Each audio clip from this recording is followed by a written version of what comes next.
निजी स्तरबाट सञ्चालित एफएम रेडियोहरूको सामूहिक आवाज एभोल्युसन भोइस अफ रेडियो।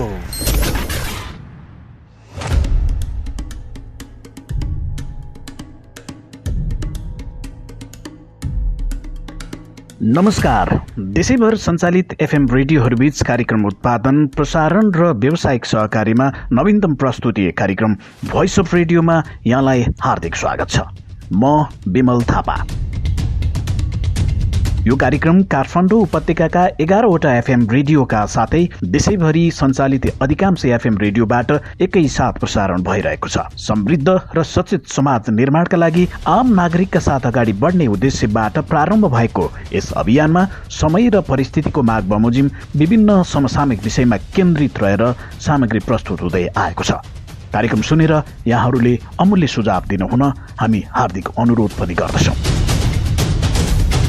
लामो समयको बन्दाबन्दी लकडाउनका कारणले व्यावसायिक विज्ञापनमा आएको 90% कटौतीका कारण उत्पन्न समस्याको समाधानका लागि देशैभर सञ्चालित एफएम रेडियोहरू राज्य स्तरबाट केही विशेष सम्बोधनको अपेक्षासहित एक आपसको सहकार्यमा समेत लागि परेका छन्। यसै सहकार्यको एउटा नवीनतम उदाहरण हो कार्यक्रम भोइस अफ रेडियो।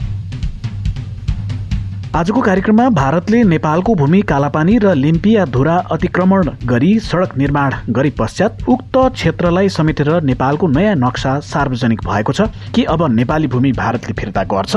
तर नक्सा छाप्ने बित्तिकै यो कालापानी र लिपुलेक नेपालको आयो भन्न चाहिँ सकिँदैन। कालापानी, लिम्पियाधुरा र लिपुलेक सहित समावेश गरी नेपालको नयाँ नक्सा सार्वजनिक भए पश्चात यसले अन्तर्राष्ट्रिय समुदायमा कस्तो सन्देश दिइरहेको छ?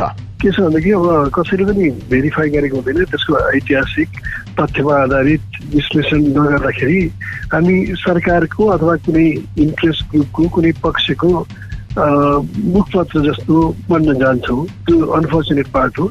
र काठमाडौँ उपत्यकामा कोरोना भाइरसको संक्रमण ह्वात्तै बढेसँगै यसको सुरक्षाका निम्ति के कस्ता उपायहरू अपनाउन थालिएको छ, विशेष सामग्री रहनेछ। सुरुमा भने नेपाल लगायत विश्वमा कोरोना भाइरस कोभिड-19 को संक्रमणको आजसम्मको अवस्था कस्तो छ? कोभिड-19 विशेषका साथ साथी प्रतीक नेउपाने। Corona update. नेपालमा कोरोना भाइरस कोभिड-19 संक्रमितको संख्या 427 पुगेको छ।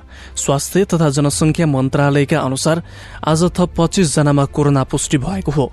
उनीहरू 3 देखि 48 वर्ष उमेर समूहका रहेका छन्, जसमा 18 पुरुष र 7 महिला रहेको जनाइएको छ। मन्त्रालयले आज आयोजना गरेको नियमित मिडिया ब्रिफिङमा प्रवक्ता विकास देवकोटाले संक्रमित हुनेमा धनकुटाका 5 जना 28, 29, 35 र 37 तथा 1 जना 24 वर्षीय महिला रहेको बताउनु भएको छ। त्यसैगरी बाँके नरेनापुरका 17, 20, 28 र 30 वर्षका पुरुष तथा खजुरा 5 का 27 वर्षीय पुरुष रहेका छन्। त्यसका साथै कपिलवस्तुमा 13 जनामा र नवलपरासीमा थप 1 जनामा संक्रमण देखिएको छ। संक्रमण पुष्टि भएका मध्ये हालसम्म 45 जना निको भएका छन् भने सिन्धुपाल्चोकमा 1 र बाँकेमा 1 गरी 2 जनाको मृत्यु भएको छ। मन्त्रालयका अनुसार आजसम्म नेपालमा आरडीटी विधिबाट 75,072 नमुना परीक्षण भएका छन्। पीसीआर विधिबाट भने हालसम्म 35,494 परीक्षण भएको प्रवक्ता देवकोटाले जानकारी दिनुभएको छ।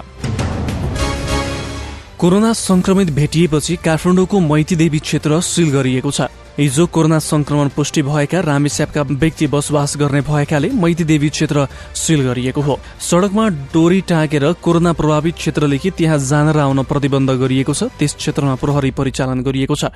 मैतीदेवी क्षेत्रमा कोरोना संक्रमित व्यक्तिको सम्पर्कमा आएका व्यक्तिको स्वाब संकलनको काम भइरहेको छ। खाँडादेवी गाउँपालिका 1 का अनि वैशाख 30 गते काठमाडौँ आएका थिए। उनमा कोरोना संक्रमण पुष्टि भएको हो। परिवारका 8 जना र नजिकको सम्पर्कमा आएका 7 जनाको थ्रोट स्वाब संकलन गरेर राष्ट्रिय जनस्वास्थ्य प्रयोगशाला पठाइएको छ।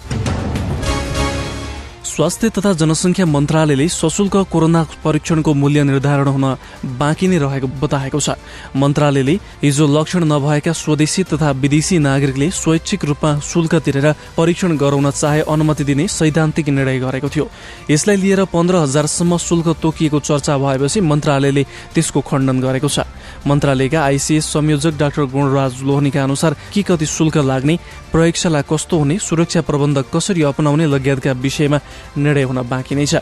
मन्त्रालयका प्रवक्ता डाक्टर विकास देवकोटाले यसबारे छिट्टै निर्णय हुने बताउनु भएको छ।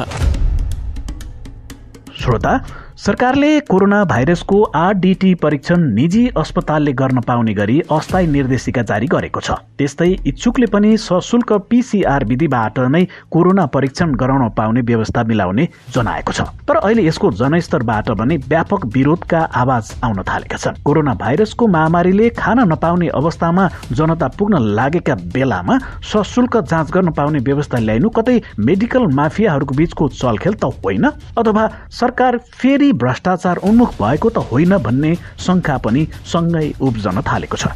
यसै विषयलाई लिएर हामीले विभिन्न पेसामा आबद्ध आम सर्वसाधारणसँग उनीहरूको प्रतिक्रिया बुझेका थियौं। भोइस अफ रेडियोमा अबको पालो तिनै प्रतिक्रियाहरू जस्ताको तस्तै। Voice of the day. म किरण अधिकारी, पेसाले पत्रकार, नुवाकोट। गरिब असहायलाई मात्रै होइन, अहिले लकडाउनको समयमा मध्यमवर्गीय परिवारले पनि 15,000 तिरेर जाँच्नलाई गाह्रो छ, किनभने मध्यमवर्गीयले नि काम गरेर खाने बाटोमा पाइरहेको छैन। अहिले कोरोनाको महामारीलाई हुने खाने र ठुला बडाले कमाउने धन्दा मात्रै गरिरहेको जस्तो लाग्छ। यो गरिब मात्रै होइन, गरिब परिवारलाई त यसरी नै असर गर्छ। यसले यो मध्यमवर्गीय परिवारलाई नै असर गर्छ जस्तो लाग्छ मलाई चाहिँ। आरडीटी परीक्षणलाई 1500 तिरेर आरडीटी परीक्षण गर्न पाउने निजी क्षेत्रमा पनि भनेको छ। यो अत्यन्तै गलत निर्णय हो, किनभने सरकारले यो महामारीको बेलामा सरकारले नै यो टेस्ट गराउनु पर्छ भन्ने पनि मलाई लाग्छ। र यो सरकारले जुन यो टिमले चाहिँ कोरोना महामारी नियन्त्रण गर्न यो टिम असफल हुन्छ मलाई जहाँसम्म लाग्छ। म राजकुमार बजगाई, टोखा नगरपालिका 1 बाट। नेपाल सरकारले अहिले यस्तो महामारीको बेला पीसीआर टेस्ट आम सर्वसाधारणको लागि एकदमै महँगो भएको छ। पीसीआर टेस्ट त सकेसम्म निशुल्कै गराउनु पर्ने हो, नभए एकदम न्यूनतम पैसा लिएर सबै सर्वसाधारणको पहुँचमा पुग्ने गरी पीसीआर टेस्ट गराउनु पर्ने मलाई लाग्छ। मेरो नाम सन्तोष नेपाली, म चाहिँ मेरो घर सर्लाही हो। अहिले पछिल्लो जुन कोरोनासँग सम्बन्धित टेस्ट गर्ने जुन अप्सन छ, स्वैच्छिक हिसाबले टेस्ट गर्ने भन्ने, यो स्वैच्छिक हिसाबले टेस्ट गर्ने भन्ने चाहिँ ठिक हो। तर मेरो बुझाइ चाहिँ के छ भनेदेखि यसमा सरकारले नै टेस्ट गर्ने, टेस्टिङ गर्ने मेकानिजम अगाडि बढाउनु पर्छ जस्तो लाग्छ। कुनै व्यक्तिहरू अथवा कुनै घर परिवारले, समुदायले चाहिँ अथवा कुनै घरले चाहिँ ल हामी आफै टेस्ट गर्छौँ भनेर गर्न खोज्छन् भने त्यो नट ब्याड, नराम्रो होइन। तर जसले सक्दैन ऊ चाहिँ के कोरोनाबाट ग्रसित हुने हो र उसले चाहिँ टेस्ट, यो भनेको चाहिँ के हो भने युनिभर्सल रूपमा सरकारले धनी गरिब अथवा जोसुकै हो सबैलाई एउटै हिसाबले एउटै प्लेटफर्ममा लिएर आएर टेस्ट गर्नु पर्यो। यदि कसैलाई कोही संक्रमित छ भनेदेखि चाहे त्यो धनी होस् या गरिब होस् सबैको लेभलको आइसोलेसन, सबैले आइसोलेसनमा बस्नुपर्छ, सबैले के भन्छ सोशल डिस्टेन्सिङ मेन्टेन गर्नुपर्छ भन्ने मेरो बुझाइ हो।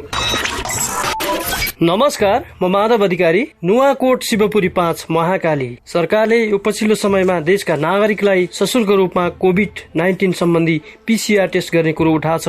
यो बिल्कुलै पैसा हुनेहरूका लागि मात्र राम्रो छ। पैसा नहुने गरिबहरू अब त्यत्तिकै मर्न बाध्य हुनेछन्। कोरोना भाइरसबाट धनीभन्दा गरिब नै बढी पीडित छन्। यस्तै पारा हो भने दुर्गम ग्रामीण भेगका गरिबहरू मृत्युको शिकार हुन बाध्य हुनेछन्। तसर्थ सबै जनताले निशुल्क रूपमा पीसीआर टेस्ट गर्न पाउनुपर्छ। हजुर नमस्कार, मेरो नाम रामचन्द्र नेउपाने, पेसाले म शिक्षक, नवलपरासी, पर्दाघाट, सुस्ता पूर्व, गैडाकोटबाट। यो कार्यक्रम ल्याउनु थियो भने पहिल्यै ल्याउनु पर्थ्यो है। नम्बर 1, अब राज्यलाई समस्या छ भने नागरिकले सहायता गर्नु पर्यो सरकारलाई।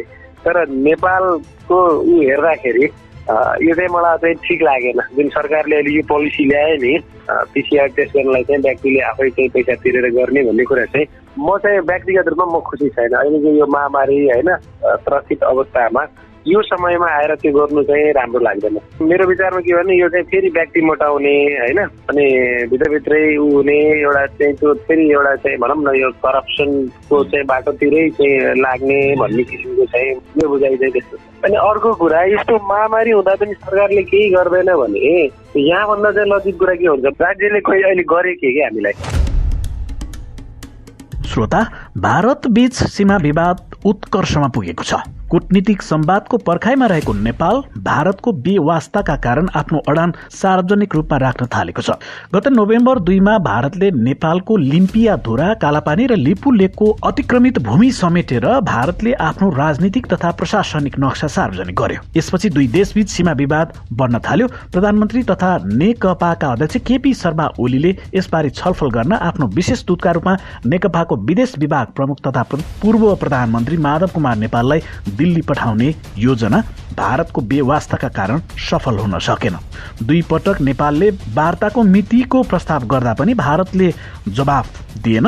मे 8 मा भारतले धारचुलाबाट कालापानी लिम्पियाधुरा लिपुलेक हुँदै तिब्बतको मान सरोवर जाने बाटोको उद्घाटन गरेपछि अहिले 2 देशबीचको सीमा विवाद उत्कर्षमा पुगेको छ। वार्ता गर्न इन्कार गर्ने भारतको रवैयाप्रति नेपालभर विरोध भइरहेका बेला यही जेठ 5 गते बसेको मन्त्री परिषद बैठकले लिम्पियाधुरा कालापानी र लिपुलेकलाई समेटेर नयाँ नक्सा सार्वजनिक गर्ने निर्णय गरेको थियो।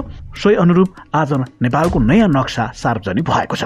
यसै सन्दर्भमा हाम्रा साथी कृष्ण तिमल सिन्हालले वरिष्ठ अधिवक्ता बालकृष्ण न्यौपानेलाई सरकारले कालापानी लिम्पियाधुरा र लिपुलेक समेटेर नेपालको नयाँ नक्सा सार्वजनिक गरेको छ, यसलाई तपाईँले कसरी हेर्नु भएको छ भनेर सोध्नु भएको थियो। Issue of the day.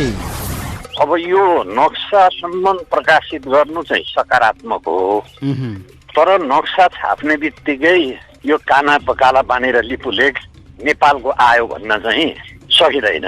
यसले कतिसम्म गरो भने हाम्रो गाउँघरमा हेर्नुहोस् न, एउटा गरो छिमेकीले पनि मेरो भनौ, अर्को छिमेकीले पनि मेरो भनौ, एउटा खेतको गरो 2टा छिमेकीले मेरो मेरो भन्ने चाहिँ दाबी गरे। अब त्यस अवस्थामा ती 2टा छिमेकी बसेर प्रमाणको आधारमा त्यो गरो कसको तय गर्ने एउटा उपाय। दोस्रो उपाय त्यो तय गर्न सकेनन्, 2टैले आफ्नो दाबी छोडेनन् भने त्यसका लागि त्यो निरूपण गर्ने निकायमा जाने। हामी व्यक्तिको जग्गाको निरूपण हाम्रो अदालतले गर्छ, त्यो राष्ट्रिय अदालत छ। अब अन्तर्राष्ट्रिय जगतको राष्ट्रको बीचको सिमानाको झगडा भन्छ, सिमानाको त्यो आलीको अथवा गरोको झगडा त्यो तय गर्ने चाहिँ अन्तर्राष्ट्रिय निकायहरू छन्। त्यसका लागि संयुक्त राष्ट्र सङ्घमा दाबी गर्न सकिन्छ, त्यसका लागि अन्तर्राष्ट्रिय न्यायालयमा जान सकिन्छ, त्यसका लागि अन्तर्राष्ट्रिय फोरमहरू प्रयोग गर्न सकिन्छ। अब यो क्षेत्र भारतले आफ्नो नक्सामा पारिसकेका छ। त्यतिखेर हामीहरूलाई सोधेन, केही पनि गरेन। किन सोधेन त भन्दाखेरि उनीहरूले हाम्रा शासकलाई के विचार गरे भने यी त हाम्रै मान्छे हुन्, मानिहाल्छन्, लुरु यी मानिमाल्छन्, यिनीहरूलाई सत्तामा पुर्याइदिएको हामीहरूले नै हो भन्ने कुरो चाहिँ उनीहरूले के भने अनुमान गरेर दिल्लीको विश्लेषण त्यो रह्यो। उसको अर्को छिमेकी हो, भारतको विश्लेषण त्यो रह्यो। तर समस्या के भयो भने त्यो भारतको बुझाइ यथार्थ भए पनि सत्तामा आइसकेपछि एक-एकवटा नाम राख्ने र कहिलेकाहीँ तपाईँको नोकरले पनि मालिकले भनेको जम्मै मान्दैन, कुनै काम चाहिँ म भात खाएपछि मात्रै गर्छु भनेर त्यो अराएको काममा अलिकति ढिलो ढालो गर्छ। त्यही स्थितिको अहिलेको सरकारले जुन तपाईँको कालापानी र लिपुलेक हाम्रो हो भनेर नक्सा प्रकाशित गर्यो, यो फेरि नयाँ नक्सा पनि होइन। धेरै अगाडि हाम्रा स्कुलका तपाईँको पाठ्यक्रममा त्यो चोसो परेको त्यो गैँडाको खाग जस्तो जुन ठाउँ छ त्यो पुराना नक्सामा देखिन्छ। र सुगौली सन्धि त्योभन्दा पछाडिका चाहिँ तपाईँको व्यवहारले त्यो क्षेत्र हाम्रै देखिन्छ। र भएको के रहेछ भने यो 1950 को सन्धि अन्तर्गत भारतका चेकपोस्टहरू चीनको सिमानामा बसे, चाहे 20वटा जति रहेछन्। कीर्तिनिधि विष्ट प्रधानमन्त्री र राजा महेन्द्र राजा भएका बेलामा चीनसँगका 30 चाहिँ चेकपोस्टहरू चाहिँ यिनीहरूले हटाए। त्यो हटाउने क्रममा बसेको एउटा जुन यो कालापानी लिपुलेकको चेकपोस्ट छ, त्यो चेकपोस्ट चाहिँ उसले हामी केही समय मात्रै बस्छौँ, अलिक पछाडि हट्छौँ भनेर त्यो चाहिँ अटेर गरेको क्षेत्र जस्तो देखिन्छ। त्यसैले अहिलेको सरकारले ठुलो बहादुरी गरे भन्ने पक्षमा म छैन, अलिकति अगाडि चाहिँ बढे। अब कि विवाद निरूपण गर कि चाहिँ के भने त्यसका अन्तर्राष्ट्रिय अदालत अड्डा अदालत छन् नि, ठाउँ छन् नि विवादको निरूपण गर्ने। संसारमा त्यस्ता धेरै ठाउँमा निरूपण भएका छन्, त्यो निरूपणको बाटो लाग्नु पर्यो। अब त्यो चाहिँ त्यति लाग्ने चाहिँ के हो भने हाम्रो प्रधानमन्त्रीलाई त्यो हिम्मत छ कि छैन, त्यो चाहिँ के हो भने भविष्यबाट नै थाहा हुन्छ। हुनुहुन्थ्यो नेपालको भूमि अतिक्रमित गरेर भारतले सडक निर्माण गरे पश्चात नेपाल सरकारले ती क्षेत्रहरूलाई समेटेर नेपालको नयाँ नक्सा सार्वजनिक गरेको छ। यसको प्रभाव कस्तो हुन सक्दछ भनेर हामीसँग कुराकानी गर्दै वरिष्ठ अधिवक्ता बालकृष्ण न्यौपाने। श्रोता, सरकारले पश्चिम नेपालको उत्तरी भागमा रहेको लिम्पिया धुरा समेत समेटेर नयाँ राजनीतिक नक्सा जारी गरेको छ। अब नेपालको नक्सामा भारतले अतिक्रमण गरेको लिम्पिया धुरा, लिपुलेक, कालापानी क्षेत्रको करिब 335 वर्ग किलोमिटर जमिन समेटिएको छ, जुन यस अघिको नक्सामा थिएन। नयाँ नक्सा अनुसार संविधानको निशाना छाप रहेको अनुसूची पनि संसदबाट संशोधन गरिने भएको छ। यसै सन्दर्भमा नेपालले नयाँ नक्सा सार्वजनिक गर्ने निर्णयलाई तपाईले चाहिँ कसरी हेर्नु भएको छ भनेर हाम्रा साथी विजय हातछेतुले वरिष्ठ पत्रकार युवराज घिमिरेलाई सोध्नु भएको थियो। विशेषज्ञको आवाज। अब नक्सा सार्वजनिक गर्नु भनौँ न आफ्नो जुन अन्तिम उद्देश्य हो समग्र उसमा त्यसलाई प्राप्त गर्नको लागि एउटा दाबीका रूपमा अगाडि ल्याउनु पर्ने उठाउनु पर्ने कदम हो। त्यसबाट त्यसलाई त्यो रूपमा लिनुपर्छ। तर त्यसले त्योसँगै अब अर्को चुनौती के थपिएको छ भने प्रभावकारी नतिजामुखी वार्तामा जाने र त्यो वार्ताको वातावरण बनाउनु पनि इन्डियालाई दबाब दिने र आफैले पनि त्यो अनुसारको आचरण देखाउनु पर्ने हुन्छ। त्यो अनुसारका गतिविधिहरू कूटनीतिक गतिविधिहरू देखाउनु पर्छ नेपालले। हजुर, युवराज सर, एकजना नेपालकै वरिष्ठ सञ्चारकर्मी भएको नाताले यो जुन सीमा सम्बन्धी एकतर्फी रूपमा भारतीय मिडियाहरूले प्रचारबाजी गरिरहेको छ, त्यसलाई तपाईँले कसरी लिनुभएको छ? कस्तो छ भनेदेखि कहिले कहिले अब मिडियाका मान्यताहरू पनि फरक भएका छन् होइन। मिडिया अभ्यास जुन 30 वर्ष अगाडि एकदम तथ्यहरू भेरिफाई गरेर हामीले त्यो मिडिया अभ्यासमा जानुपर्छ भन्ने मान्यतालाई न नेपालका मिडिया, न इन्डियाका, न अमेरिका अथवा कतैका मिडियाले अहिले फलो गर्छन्। केही हदसम्म मलाई अझै पनि त्यो अर्थमा ब्रिटिस मिडिया क्रेडिबल लाग्छ मलाई। तर यसमा के छ भनेदेखि अब कसैले पनि भेरिफाई गरेको हुँदैन, त्यसको ऐतिहासिक तथ्यमा आधारित विश्लेषण नगर्दाखेरि हामी सरकारको अथवा कुनै इन्ट्रेस्ट ग्रुपको कुनै पक्षको मुखपत्र जस्तो बन्न जान्छौँ। त्यो अनफर्चुनेट पार्ट हो। किनभनेदेखि मिडियाले साँचो लेखिदियो भनेदेखि नीति निर्धारकहरूलाई पनि त्यो तथ्यमा टेकेर समाधान खोज्नलाई सहज हुन्छ होइन। त्यसैले मलाई इन्डियन मिडियासँगै हाम्रो आफ्नै रोल पनि हामीले कहिले खोज्नुपर्ने हुन्छ। त्यो मैले अघि भने मिडियाको अभ्यासमा हिजोको अभ्यास र आजको अभ्यासमा धेरै अन्तर देखा परेको छ। जुन रवैया धेर्दाखेरि एकतर्फी रूपमा भारतीय मिडियाहरूले जुन आफ्नो भूमिका निर्वाह गरिरहेको छ त्यसमा अब अलिकति के कस्तो भन्ने कुरा छ। अब हामी नेपाली मिडियाको भूमिका चाहिँ कस्तो हुनुपर्छ के भन्न चाहनुहुन्छ? हाम्रो एउटा नेपाली मिडियाको भूमिका चाहिँ एउटा हामी दलीय पूर्वाग्रहबाट हामी मुक्त हुनुपर्छ होइन। अर्को राष्ट्रिय हित स्वाभाविक रूपमा मिडियाको लागि पनि महत्त्वपूर्ण जुन आम नागरिकको लागि हुन्छ र त्यसलाई हामीले तथ्यसँग मिलाएर लान सक्यौँ भनेदेखि त्यो धेरै प्रभावकारी हुन्छ। जस्तो उदाहरणको लागि अहिले जुन कालापानी लिपुले विषयमा आइरहेको छ त्यसमा हामीसँग सन्धि सुगौलीको सन्धिका दस्तावेजहरू छन्, त्योसँग जुटेका नक्साहरू छन् यो आफैमा। तर हामीले रेटोरिकली जाँदाखेरि र इन्डियन एटिच्युडसँग इन्डियन भाइरसलाई पनि जोडिदियो त्यो ज्यादा खतरनाक हुन्छ भन्ने खालका तत्कालका लागि यो मान्छेले ताली बजाउँछन् होइन, ताली बजाउँछन्। र अर्को कुरा प्रधानमन्त्रीले नेपालको भूभागको पक्षमा बोलिदिँदाखेरि र हामी त्यसलाई लिएरै छोड्छौँ भन्दाखेरि त्यसले समर्थन पाउँछ। किनभने हाम्रो सार्वभौम सत्ताको एउटा बाटो महत्त्वपूर्ण पक्ष भूभाग हो। त्यो बाटोसँग जोडिएको सेन्टिमेन्टलाई प्रस्तुत गर्दाखेरि पक्कै पनि समर्थन पाउनुहुन्छ। तर चाहिँ त्यो के भने खालि भन्नको लागि भनिएको हुँदैन थियो। अब त्योसँग जोडिएको अर्को पक्ष पनि हुन्छ। हामी जहिले पनि अब सार्वभौम सत्ता मैले भने नि बाटो हो, हाम्रो अखण्ड भूभाग हो। तर त्योसँग पिपुलको सेन्टिमेन्ट, पिपुलको सम्बन्ध भनेको उनीहरूको राजनैतिक र अरू किसिमको सार्वभौम हैसियत पनि हामीले त्यत्तिकै त्यो बारे पनि हामी त्यत्तिकै समर्पित हुनुपर्छ।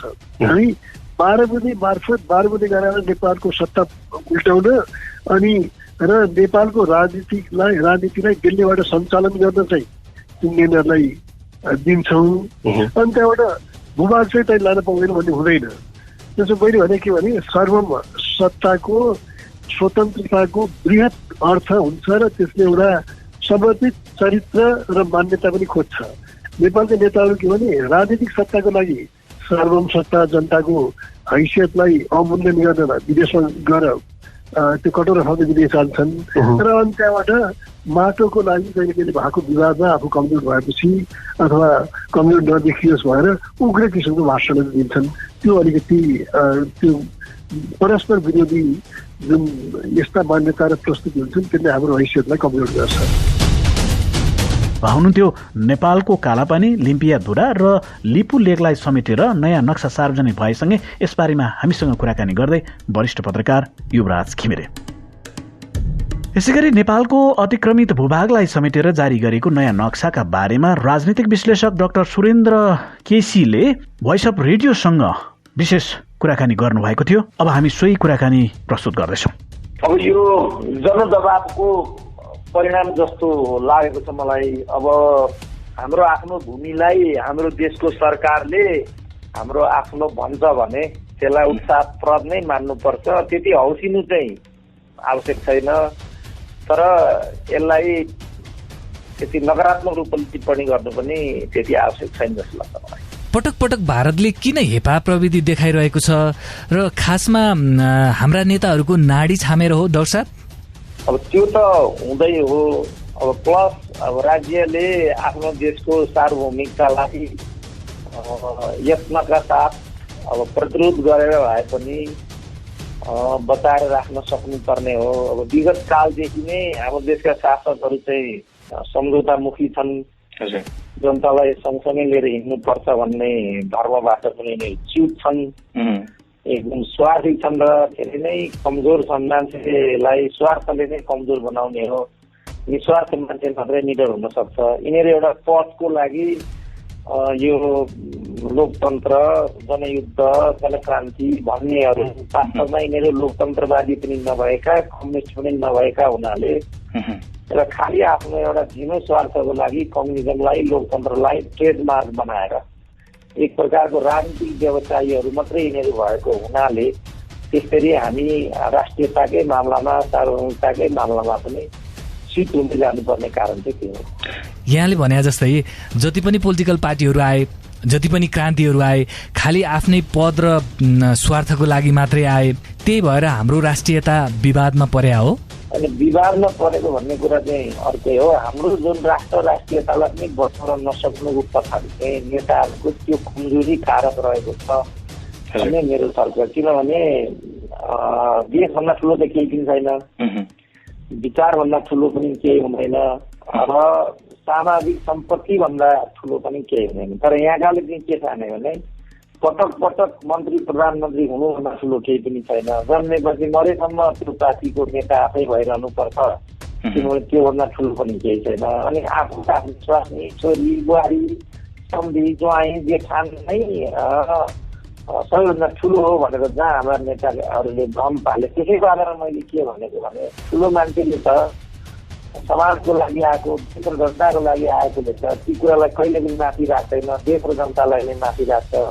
त्यसको चेयरम्यानमा आउने पनि कहिले पनि राष्ट्रको पदमा बस्नु भएन, महात्मा गान्धी पनि बस्नु भएन, नेल्सन मण्डेलाको कुरा पनि त्यही थियो। डाक्टर साहब, कोभिड-19 को विषयमा प्रवेश गरौँ। अहिले जुन प्रकारले चाहिँ संक्रमण फैलिरहेको छ, खास गरी क्वारेन्टाइनमा बस्नेहरूबाट असुरक्षित भएको भन्ने आवाजहरू पनि आइरहेको छ, यो विषयमा चाहिँ के भन्नुहुन्छ? यो त सुरुदेखि सरकारको रवैया गलत छ। किनभने यसले जुन लकडाउन अलिकति ढिलोसँग गरेको थियो, लकडाउन गरिसकेपछि पनि अब काठमाडौँ असुरक्षित भनेर यहाँका मान्छे बाहिरबाट आएका धेरै मान्छे बाहिरिए। अब बाहिर असुरक्षित भएपछि बाहिरका मान्छे फेरि काठमाडौँ भित्रिन थालेको भन्ने छ र 2 दिन अगाडि यो बनेपामै 25 जना जति भने के अरे एउटा मालवाहक गाडीमा चढेर भारतबाट चाहिँ यहाँ आइसकेको देखियो। अब त्यत्रो जनसङ्ख्या यहाँ आइपुग्दासम्म पनि नदेख्ने भनेपछि अब कस्तो प्रवृत्ति हो यो, कसरी यस्तो हुन गयो? आजै मात्रै पनि यहाँ बागबजारको कुरा सुनिरहेको थिएँ। भैरवाबाट आएको रहेछ एउटा मान्छे बागबजारमा त्यो सङ्क्रमण बेसी देखियो भन्ने छ। अब टिचिङ अस्पतालको बिरामी सायद तौलियाबाट आइराखेको थियो र जुन यो पहिलो जुन कोभिडबाट मरेको युवतीको कुरा आयो, यिनलाई सायद त्यही टिचिङ अस्पतालबाट यो कोरोना सङ्क्रमित भयो कि भन्ने छ। अब अहिले मैले भन्न खोजेको कुरा चाहिँ के भने यो बारेमा सरकारले केही गर्न चाहिँ खोजिराखेको, तर त्यसमा अपरिपक्वताको रवैया बढी हाबी भएको म त्यो देख्छु। अब किट लगायतका जति पनि मेडिकल इक्विपमेन्टहरू हुन्, ती मेडिकल इक्विपमेन्टहरूमा कहाँबाट ल्याउने, कहिले ल्याउने, कसले ल्याउने भ्रष्टाचार भयो भन्नेमा म रडाएको सुन्थेँ। अब आज 58 दिन भइराखेको छ लकडाउनको। अब आफै सर्वसाधारणले चाहिँ आफ्नै खर्चबाट कोरोना परीक्षण गर्नुपर्छ भन्ने कुरा आइराखेको छ र झनै 15,000 खर्च लाग्छ भन्ने कुरा आइरहेको छ। अब झन् आम नागरिकले त्यो खर्च बेहोरेर सङ्क्रमण परीक्षण गर्ने भन्ने त कुरै आउँदैन। योबाट चाहिँ सरकार अलिकति या त अपरिपक्व होइन भने राजनीतिकरण गरेर आफ्नो राजनीतिक फाइदाको लागि कोरोनालाई आफ्नो पैसा हाल्ने र जनताको दुःख सुखलाई चाहिँ, किनभने अब विश्वभरिका नेपालीहरूको कुरा अब सखर ढङ्गले आइरहेको छ। उनीहरूले सामाजिक शुल्कको नाममा कमसेकम अरबौँ रुपियाँ पैसा जम्मा भएको भन्ने सुन्छु। अब रेमिटान्सको रूपमा त उनीहरूले ठुलो धनराशि पठाएकै थिए। जब उनीहरू अप्ठ्यारोमा पर्दाखेरि चाहिँ अब प्रधानमन्त्रीले नाङ्गो ढङ्ग हाउसमै त्यसरी हामी ल्याउन सक्दैनौँ, कसरी क्षेत्र मान्छेलाई यहाँ ल्याएर व्यवस्थापन गर्न बोलेबाट सरकार एकदमै अपरिपक्व, अप्रतिबद्ध र अदूरदर्शिताको बाटो हिँडिरहेको भन्ने चाहिँ छान्ने देखिन्छ। अब किन उनले यस्तो गरिराखेको, किन उनले यसलाई समयमै व्यवस्थापन गर्न नसकेको, किन उत्तरदायित्वको भागबाट ऊ अगाडि नआइरहेको, ती प्रश्नहरू म यसको अगाडि देख्छु। बाँकी त उसले नै विचार गर्नुपर्छ ऊ यस्तो किन गर्छ। त्यसो भए कोभिड-19लाई व्यवस्थित र सुरक्षित बनाउन अझै के गर्नु पर्ला जस्तो लाग्छ? अब काठमाडौँ उपत्यकालाई चाहिँ छाकै सिल गर्नु पर्यो। बाहिरबाट आउने कुरा बन्द नै, एकदमै बन्द भनेको बन्द नै। यहाँ चाहिँ तेरो गरेर चार सरकारी मानिसहरू चाहिँ यहाँ आएका होला। अब त्यो पुरै रोक्नुपर्छ र 3टा क्षेत्रमा यसलाई वर्गीकरण गरेर जोखिम, अति जोखिम, निम्न जोखिम भनेर सरकारले नै गरेको छ अरे भन्ने म सुन्छु। त्यसलाई व्यवहारमा ल्याउँदै अति जोखिम क्षेत्रहरूलाई क्षेत्र छुट्याएर, किनभने अहिलेसम्म यो 38 जिल्लामा मात्रै पुगिराखेको भन्ने नै छ। मध्यम र न्यून जोखिम भएका क्षेत्रहरूलाई चाहिँ जुन WHO ले यो कोभिडको सन्दर्भमा परिचालन गर्नुपर्ने जुन न्यूनतम शर्तहरू हुन्, जस्तो सोसियल डिस्टेन्सिङको कुरा भयो र त्यसलाई लिएर अपनाउनु विधिहरू भए, ती विधिहरू अपनाउँदै इकोनोमिक एक्टिभिटीलाई अलिकति खुला गर्ने यो बाटोमा जानुपर्छ जस्तो मलाई लाग्छ। किनभने अब कहिलेसम्म, किनभने भनौँ न 6 महिना गयो, यो 6 महिनै सुतेर बसेर त हामीले देशलाई थाम्न सक्दैनौँ होला। आज मुलुक चाहिँ एउटा कोभिडको सङ्क्रमण टेस्ट गराउन सक्नेसम्मको क्षमतामा छैन भने भोलि सिङ्गो जनसङ्ख्यालाई पाल्नुपर्ने अवस्था आयो भने त ऊ त्यो गर्न सक्दैन होला। विश्वभरि नै यो मेथडमा गइरहेको भनेर म सुनिरहेको छु। जर्मनीमा खुला भइसक्यो, युकेमा खुला भइसक्यो, स्पेन, इटालीमासम्म खुला भइसक्यो। अमेरिकामा त राष्ट्रपति ट्रम्पले यो लकडाउनको सिस्टमलाई कहिल्यै मानेकै थिएन, देखेकै छ हामीले। त यो विधिबाट जानुपर्छ होला, होइन भने बाध्य भएर हामीले जानुपर्ने हुन्छ। एक दिन बाध्य भएर जानुभन्दा नीतिगत हिसाबले जानु मैले राम्रो हुन्छ र त्यो बाटोमा सरकार गएको मैले चाहिँ कोभिडको सन्दर्भमा राम्रो हुने जस्तो लाग्छ।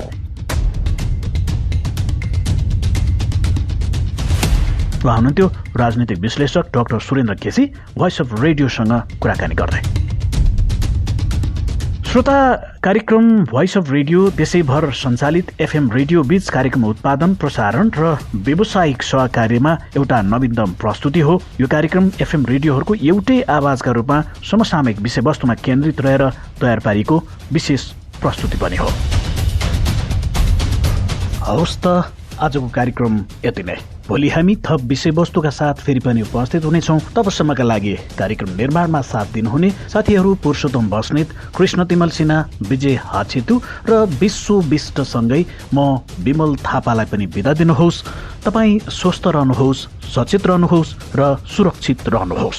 नमस्कार।